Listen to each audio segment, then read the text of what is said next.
It's time to play the Matchmaker, the show where not so intelligible people meet to see if they can find that special someone. And now, here's the matchmaker himself, Biff Barnett. Thank you, Don, and welcome everybody to another edition of the Matchmaker, the show where hopefully we'll find some lucky guy for a lovely bachelorette who's joining us here tonight.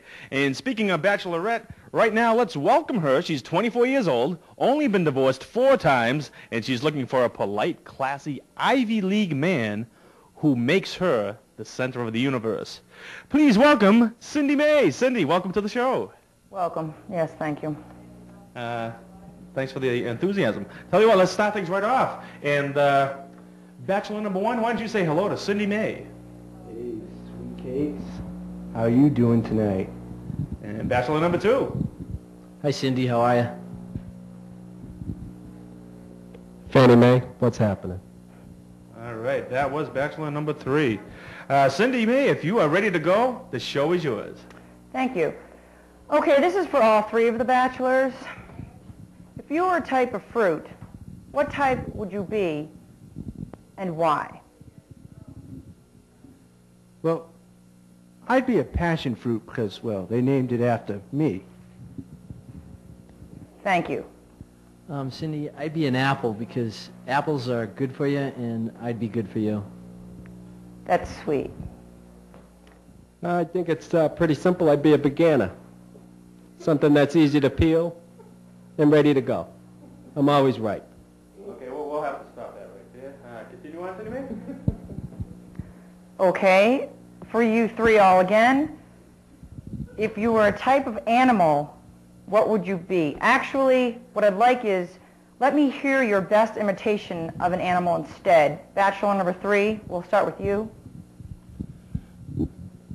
Thanks, Cheryl. I think it's pretty simple. I'd be an anteater. With my looks and that tongue, I know I'd be in movies. Okay, bachelor number 2. Oh! That's very nice. Bachelor number 1. Whoa. You're all very good at that. Nice selection. Yes. Bachelor number 2.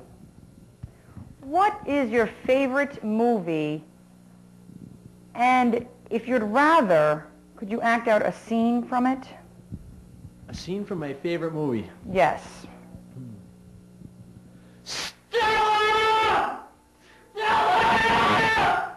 There goes the audio. Thanks, bachelor number 2. Okay, bachelor number 1, this one's for you. Let's suppose we're on our dream date and someone tries to mug us. How would you protect me? Excellent question. Number 1. Well, Cindy, I'm not only smooth and graceful on the dance floor, but these hands are trained lethal weapons, and I would let no one touch your body. Thanks. Bachelor number 3? I'm still here. Okay, great. Let's just pretend that you and I are on our big date. When the blizzard of 1996 hits, what are some of the activities that you and I could do to keep busy? Whoa. Hey, Colette, do you look like that aerobic chick? All right, back to your intriguing question. Well, number 1, you'd have to get done with the shoveling. Then I'm hoping you'd come in, maybe start a fire, get some sandwiches. I'd hope to have some of the guys over for some poker, some cards.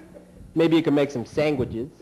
And hope you're pretty good with the snowmobile because some of the guys might be stranded. You might have to go pick them up. Are you quite through? Yeah. I would say he is. Bachelor, actually this is for all of you. Could you each describe the other 2 bachelors? Bachelor number 1, let's start with you.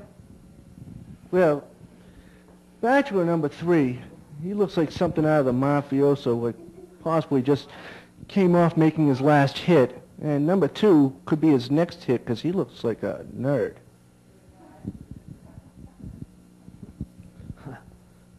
Cindy. Number 3, let me put it this way. You have an oil can and Bachelor number 3. No difference. And Bachelor number 1, I think we know where all the polyester from the 70s went. Definitely.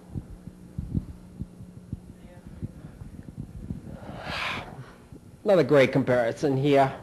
Number 1 and Danny Terrio have a lot in common.